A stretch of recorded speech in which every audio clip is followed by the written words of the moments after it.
Prophet Muhammad sallallahu alaihi wasallam is the greatest leader in the history of humanity.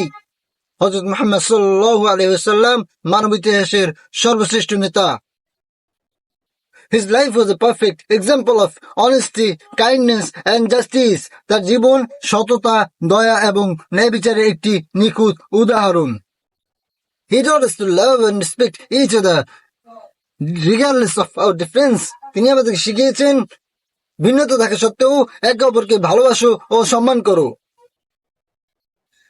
His message of peace and equality continues to inspire people, millions of people.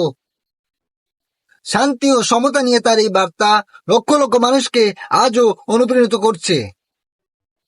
Let's just follow his teaching and strive to build a better and more just world. চলুন আমরা তার শিক্ষার অনুসরণ করি এবং একটি ভালো ও ন্যায়পরায়ণ বিশ্ব করার চেষ্টা করি। আসসালামু আলাইকুম ওয়া রাহমাতুল্লাহি ওয়া বারাকাতুহু।